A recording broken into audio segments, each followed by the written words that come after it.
로마서 10장 9절로 13절까지 한 목소리로 봉독하겠습니다. 로마서 10장 9절로 13절까지 합독하도록 하겠습니다. 내가 만일 내 입으로 칭하며 또 하나님께서 그를 죽은 자 가운데서 살리신 것을 내 마음에 믿으면 구원을 받으리라. 사람이 마음으로 믿어 의에 이르고 입으로 시인하여 구원에 이르느니라. 성경에 이르되 누구든지 그를 믿는 자는 부끄러움을 당하지 아니하리라 하니 유대인이나 헬라인이나 차별이 없습니다.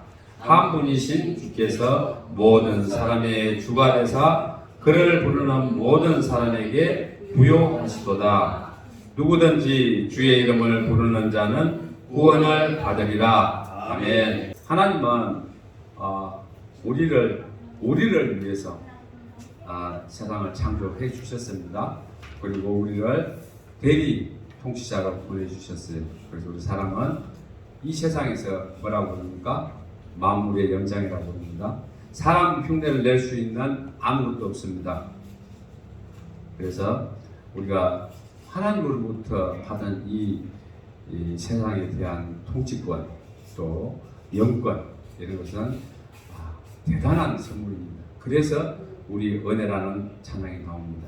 날 때부터 살아가는 모든 과정 아침에 눈을 떠서 저녁에 해가 질 때까지 모든 것이 우리한테는 은혜입니다. 그래서 그 은혜는 바로 또 하나님이 우리에게 주신 선물인 것입니다. 믿습니까? 오늘 말씀에 내가 만일 내 입으로 예수를 주로 시인하며 말씀했습니다. 예수를 주로 시인하란 말은 예수는 주이시다. Jesus is Lord. 예수님은 주라는 얘기입니다. 주는 뭡니까? 헬라어로 키리오스라는 말인데 주 그리스도 우리 얘기하듯이 주는 최고입니다. 최고. 나의 주인이고 나의 모든 것을 다 가지신 분이고 나를 통치하시는 분이고 그래서 그때 당시에는 고위직에 있는 사람이라 또 노예를 소유한 사람을 경의해서 표현하는 호칭이 주였어요. 헬라 시대 때 정치적으로는 또 통치자에게 쉽게 말해서 대통령이 주가 되는 겁니다. 하나님의 칭호에도 마찬가지로 키리오스로 사용해요. 야훼는 키리오스다. 그래서 하나님도 주님이시고 예수님도 주님이시다. 등식이 만들어지죠. 그러면 하나님도 나의 주요 예수님도 나의 주니까 하나님 아버지가 나의 주님이시니까 이 세 분은 전부 다 동일하신 분이에요. 그래서 나에게는 나를 통치하는 우리 주님이 계시니 얼마나 행복합니까? 그래서 예수가 주라는 이 고백이 우리 교회 사상의 최초로 신앙 고백이 되었던 것입니다. 사도행전 2장 36절과 고린도전서 12장 3절에서는 이 너희가 십자가에 못 박은 이 예수를 하나님이 주와 그리스도가 되게 하셨느니라 하니라 말씀했습니다. 그래서 모든 주권이 하나님에게 있고 또 모든 주권이 예수님께 있다는 것을 우리는 어떻게 해야 됩니까? 인정해야 됩니다. 따르면 됩니다. 그래서 예수님이 주라는 사실은 이미 오늘 우리 짧은 말씀 중에 드러났어요. 그러면 우리는 어떻게 하면 우리가 할 수 있는 건 아무것도 없어요. 시인만 하면 돼요. 시인만 하면 돼요. 그래서 우리는 시인해서 얻을 수 있는 게 너무나 많아요. 우리는 시인하고 또 하나님께서 그렇게 하도록 만들어줘요. 우리가 시인하고자 해서 시인이 되는 게 아니라 하나님이 만들어줘요. 그럼 다음 문장을 보면 죽은 자 가운데서 살리신 것이라고 했어요. 살리시란 말은 헬라어로는 에게이덴이라는 단어를 쓰지만 영어를 보면 이렇게다 해요. 우리가 해가 뜨는 거하고 라이즈예요. 라이즈드. 네. 예수님이 죽은 자 가운데서 일어나셨다는 뜻입니다. 믿습니까? 네. 예수께서 죽은 자 가운데서 부활해서 잠자는 자들의 첫 열매가 되셨다라는 말씀을 하고 있습니다. 이해가 가시죠? 그래서 그리스도께서는 부활하신 것이 우리 믿는 성도들을 하여금 우리도 죽어서 부활할 수 있다라는 그런 소망을 갖게 하는 아주 이 세상 지금 말세의 지말에 있는 우리의 종말론적 그런 소망을 주고 있는 큰 의미를 갖고 있습니다. 하나님께서는 그리스도를 모든 만물을 다스리고 주관하시는 만유의 주로 높이시 또 하늘과 땅에 있는 모든 자들이 그리스도 앞에 무릎을 꿇고 예수께서 주인 되심을 시인케 한다는 것이 오늘 말씀입니다. 그래서 이런 뜻에서 또한 초대교회에서는 예수님이 다시 사신다는 것을 고백했고 믿었던 것입니다. 그래서 이런 사실을 우리가 마음으로 믿으면 구원을 받는다겠어요? 이걸 안 믿으면 구원을 못 받아요? 왜 구원이 필요합니까?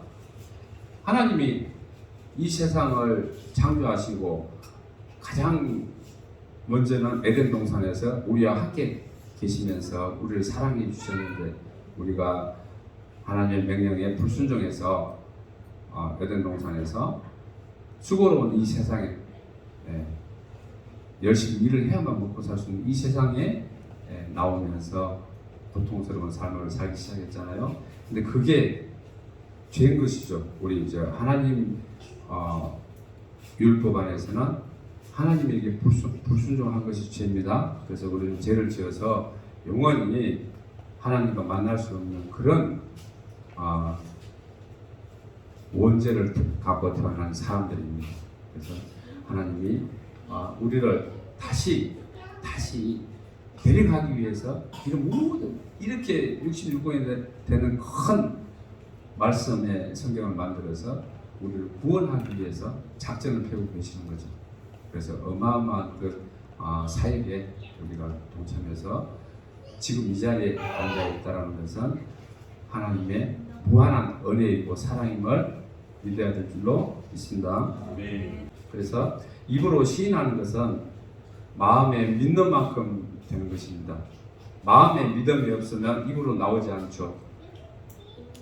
그래서 진정한 신앙 고백이 됐을 때, 따랐을 때 이게 외식으로, 허리허식으로 시인하는 시인이 아니라 진짜 시인이 아니라 말로만 믿습니다 라고 얘기하면 그것은 외식에 불과하죠. 그래서 하나님에게 오히려 죄짓는 것이 됩니다. 그래서 우리가 어디 가든지 하나님을 높이는, 하나님을 전파하는 복음의 말씀을 어디든 당당히 할 수 있는 그런 성도가 되어야 합니다. 그렇지 못하면 결국은 우리는 외식쟁이가 될 수밖에 없는 것입니다. 그래서 입을 통해서 말을 하는데 그 말은 마음에서 우러나오기 때문에 우리 10절에서는 또 다시 정리를 해줍니다. 그래서 마음속에 믿는 것과 입으로 고백하는 그 자연적인 순서를 정리해주고 있는데 마음으로 믿어 의에 이르고 입으로 신하여 구원에 이르느니라 했습니다. 그 마음으로 믿는다는 것은 뭘 믿습니까? 하나님이 우리에게 주시는 그 선물, 큰 선물, 은혜의 선물, 그 복음을 우리가 믿는다는 것입니다. 복음의 사실을 믿는다는 겁니다. 그래서 그걸 믿고 입으로 시인해서 입을 시인한다는 것, 입으로 말한다는 것은 전파를 한다는 거죠. 말이 나오면 바람 타고 다른 사람 귀로 들어가잖아요. 전파하잖아요. 그러니까 사람들 만나는 사람마다 우리가 전도를 할 수 있는 게 바로 이 원리다. 우리는 믿었으면 좋겠습니다. 그러면 나도 구원을 받고 그 전파를 받는 사람도 구원을 받고 이게 나쁜 쪽으로 우리 전염병이 막 전파되면 엄청 빨리 전파되잖아요. 마찬가지로 이 좋은 일도 그렇게 전파가 된다면 우리 모든 인류의 사람들이 다 구원을 받을 수 있다라는 사실을 알고 아직도 믿지 못하는 친구들, 가족들, 세상 사람들을 우리는 구원하는데 열정을 쏟아야 될 것입니다. 영국 대처 주상이 말했던 것도 있어요. 생각은 말을 낳고, 말은 행동을 낳고, 행동은 습관을 낳고, 습관은 운명을 낳는다고 했습니다. 그래서 우리가 어떤 말을 하느냐에 따라서 내 운명을 바꿀 수 있어요. 근데 복음 안에서 있는 우리는 얼마나 큰 운명, 좋은 운명을 가질 수 있겠어요? 구원을 받으니까 영원히 죽지 않는 영생을 얻는 그런 구원을 얻는데 더 이상 큰 것이 어디가 있겠어요? 우리가 사람이 사는 것은 사망은 정해진 것입니다. 살면 얼마나 산다고. 여기 요즘에 2044년도에 우리나라의 그 연휴가 가장 긴 것이 7일인가 봐요. 뭐 추석 전후를 해가지고 나온가 봐. 그래서 가끔 카톡에 2044년까지는 꼭 살으라고 안 보내는 사람들도 있어요. 그렇지만 2044년 이후에 사는 사람도 있어요. 우리 후손들은 우리도 그때까지 살 수도 있어요. 그러나 모르죠. 그리고 그것도 장담하지 못하지만 그 이후에도 얼마 가지 못한다는 사실 우리 다 알고 있잖아요. 그래서 구원이 그래서 필요한 것이다. 유한한 생명에 대한 불안감이나 우리의 생활의 두려움을 극복해 줄 수 있는 그런 가장 유일한 수단이 구원이라는 것을 믿고 우리가 입으로 시인할 때 우리는 큰 은혜 속에 삶을 살아갈 수 있을 것입니다. 또 여기서 살펴보면 믿는 것과 시인하는 것이 헬라어로 수동태인 거예요. 그러니까 우리가 내가 믿고 내가 시인하는 게 아니라 누군가가 나를 믿게 하고 시인하게 한다는 거예요. 수동태는 내가 피동이잖아요. 내가 하는 게 아니라 나를 하게 하는 뭔가에 의해서 해지는 것이니까 그래서 그분이 누군가 봤더니 성령님께서 역사하시는 겁니다. 그래서 사람이 그리스도에 대한 믿음과 시인에 이르게 되도록 끝까지 우리를 붙들고 로마서에서는 그 믿음과 그 의로움에 대한 것이 중요한 핵심 주제잖아요. 그래서 우리가 구원도 과거와 현재와 미래 시제가 있어요. 이제 신학적으로 여러 단계가 있지만 가장 중요한 세 조각으로 봤을 때 우리는 과거에 받을 수 있는 그런 어렵다 하면 칭함을 받아야 돼요. 어렵다라는 말씀은 바르다는 얘기죠. 라이트니스죠. 바른 사람이 하나님이 너는 바른 놈이다, 바른 사람이다 이런 얘기를 할 수 있는 그런 믿음의 자세가 되는 사람. 이 사람이 어려운 사람이죠. 그러니까 어저께 어려웠으면 그건 이제 칭의가 돼서 어려움을 받았으니까 과거에 구원의 조건을 만든 것이죠. 그럼 오늘도 마찬가지로 구원의 조건을 만드는데 그 어려워야 돼. 오늘도 이게 날마다 그 어려운 생활을 하기 위해서 기도로 나가고 말씀으로 나가고 말씀을 듣고 또한 입으로 시인하는 이런 과정을 겪음으로 해서 우리는 성화라고 성화의 단계에 이르러서 그 성화의 삶은 항상 그 사람에게서는 예수 향기가 날 수밖에 없죠. 성화의 삶을 사는 사람은 그게 현재의 구원의 조건을 만든 것이고 언제 우리는 이 세상을 떠날지 모르니까 항상 성화의 삶을 살면서 구원의 조건을 만들어야 합니다. 그런 성화의 상태를 계속 이렇게 이끌어가는 거 있어요. 차가 그 펑크가 나가지고 못 움직일 때 앞에서 차가 견인해 가잖아요. 견인하는 것처럼 나를 친구하고 뭐까지 자꾸 싸우는 것도 마찬가지고 차를 끌고 가는 그걸 견인이라고 그래요. 마찬가지로 우리의 성화 상태를 계속 유지시키고 끌고 가는 것 그걸 견인이라고 해요. 그 상태에서 영원한 영화의 상태로 들어갈 수 있도록 하나님 인도해 주시는 거죠. 그럼 영화 단계에 들어가면 미래에 우리가 구원을 받을 수 있는 조건이 되는 거죠. 이게 미래의 영화로운 성도가 되기 위해서는 오늘 이 성화의 상태를 유지해서 성령님이 이끌어가는 그 견인의 상태에 우리가 이끌려져야 된다는 겁니다. 그래서 우리는 구원을 얻기 위해서 이렇게 막연하고 힘들 것 같지만 어떻게 보면 간단하고 쉬운 3단계만 우리가 잘 유지하면 우리는 반드시 구원에 이룰 수 있습니다. 그래서 이 시인을 우리가 시인함으로 해서 하나님의 공의와 또 하나님이 거저 주는 이 사랑, 공의는 좀 힘들죠. 하나님 판단하십니까? 근데 사랑은 거저 주시는 사랑과 또 가장 기초적인 우리의 구원 작전, 구출 작전이 우리에게는 가장 큰 은혜로 내려주시는 그런 구원인데 여기에 모든 것이 다 포함돼서 받을 수 있다는 거예요. 시인함으로 해서 하나님의 공의로운 자녀가 될 수 있고 하나님의 사랑을 듬뿍 받을 수 있고 하나님의 구원 열차에 탑승할 수 있다는 것입니다. 그래서 우리는 보면 주변에 얼마든지 우리가 복음을 전할 수 있는 입으로 시인할 수 있는 기회가 많이 있는데도 불구하고 남의 눈치 보면서 못하는 그런 경우가 많이 있어요. 우리는 물론 이제 우리도 전도를 쭉 보면은 많이 했었지만 그런 경우도 또 받아들이는 사람 입장에서도 마찬가지. 그거를 들었으면 믿음은 들으면서 난다, 들음으로써 난다 했으니까 그 들은 복음을 마음에 새겨서 마음으로부터 우러나와서 입으로 시인하게 하면 계속 반복돼서 전염병처럼 이렇게 기하급수적으로 늘어날 것인데 그렇지 못하는 것이 결국은 인간의 마음속에 내재해 있는 이 죄악들이라는 겁니다. 그래서 우리는 날마다 회개하면서 이 죄성을 버릴 수 있도록 노력해야 된다는 것입니다. 그러면 마음으로 믿고 입으로 시인하는 일이 자동으로 또 반복적으로 이루어질 수 있다는 것입니다. 11절에 저를 믿는 자는 부끄러움을 당하지 아니하리라 했습니다. 이게 예수님을 믿고 우리가 믿음을 입으로 시인했을 때 절대로 우리는 부끄럽지 않습니다. 그래서 로마서 9장 33절에도 마찬가지로 그를 믿는 자는 부끄러움을 당하지 아니하니라 말씀했습니다. 근데 여기서는 그 부끄러움을 당하지 아니한다는 일반적인 말씀에 서두에 누구든지라고 말씀하고 있어요.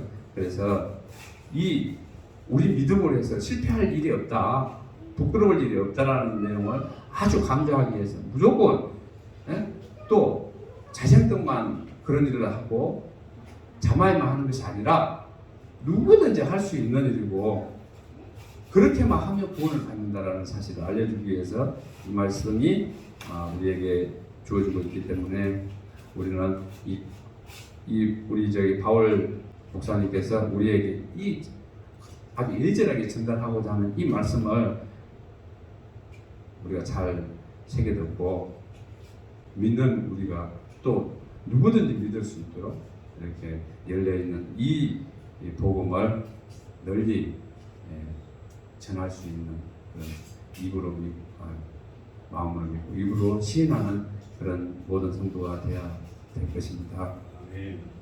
12절에는 유대인이나 헬라인이나 차별이 없으리라고 했습니다.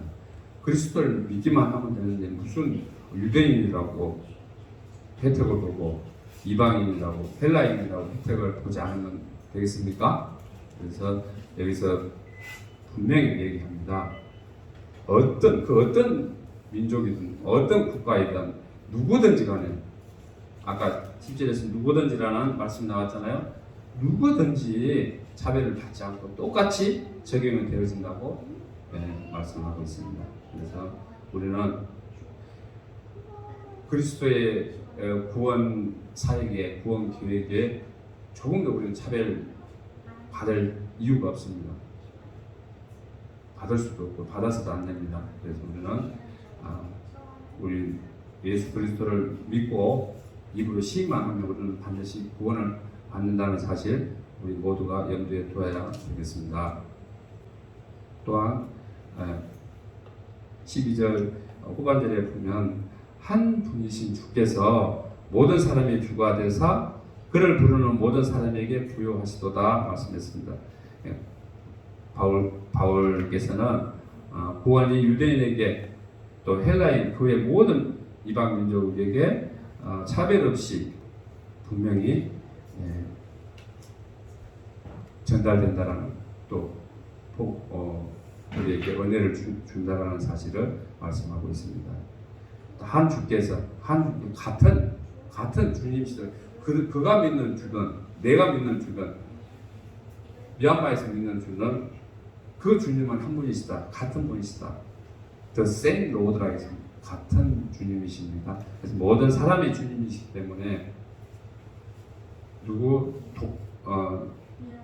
특정인의 주님이 아니시고 우리 모두의 주님이시기 때문에 우리는 마음 놓고 구원의 사역을 같이 동참해도 무방할 것입니다.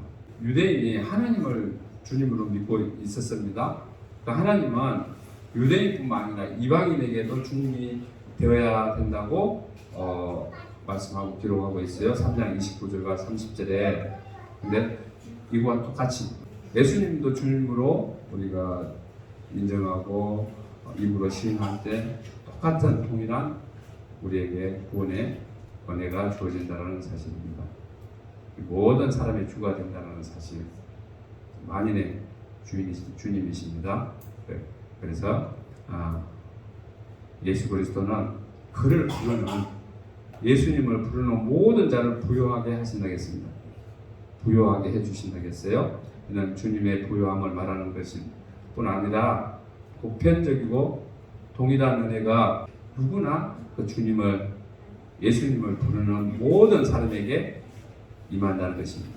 은혜가 보편적이고 동일한 은혜가 똑같이 나눠준다는 거예요. 그래서 우리는 하나님의 자녀라는 사실, 예수님의 제자라는 사실을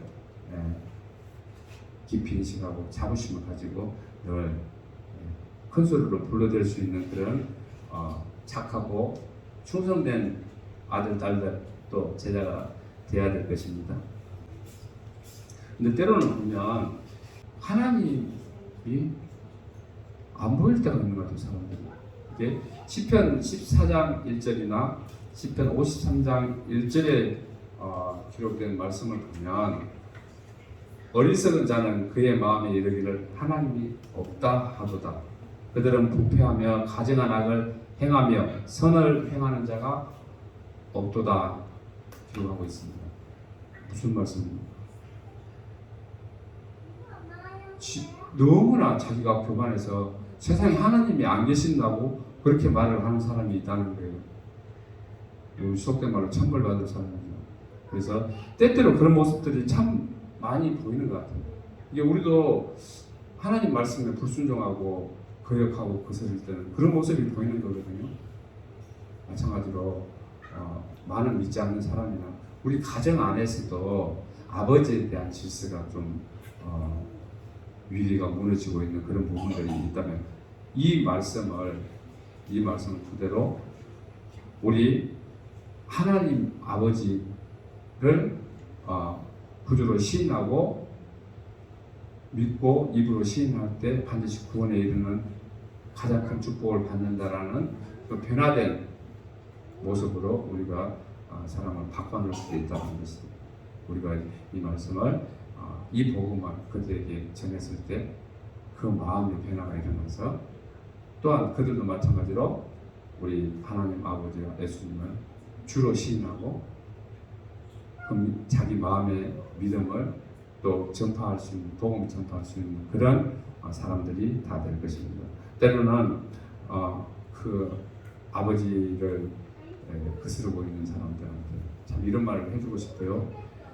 아들이 떡을 달라는데 돌을 줄 아버지가 어디가 있겠으며 생선을 달라는데 뱀을 줄 아버지가 어디가 있어요. 아무면 하나님 아버지는 더더욱 그렇지 않으시죠. 아쉬울 게 없고 부족한 것이 없는데 달라하면 뭐든지 다 나오죠. 그런데 왜 그런 장난을 하시겠어요? 마찬가지로 우리는 자녀되고 제자된 입장에서 이런 사실은 절대로 일어나지 않는다는 사실을 믿고 강구하고 마음으로 믿고 입으로 시인하는 그런 삶을 날마다 실천해야 될 줄로 믿습니다.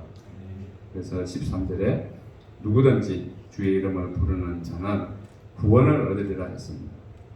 같은 반복되는 내용이지만 구약 성경에서도 요엘 선지자가 말을 해서 우리 바울 목사님께서 인용한 구절입니다. 그래서 우리는 구약 때부터 이미 구원의 계획이 확정되어 있었습니다. 그래서 구원을 얻은 우리로서 우리의 합당한 도리로서 주의 이름을 날마다 부르고 또 주님 앞에 신앙을 고백하고 회개하면서 주를 믿는 자로서 합당한 생활을 해야 될 것입니다. 이래서 하나님의 칭의를 얻은 그런 성도로서 부끄럽지 않는 구원을 당당히 받을 수 있을 것입니다. 기도드리겠습니다.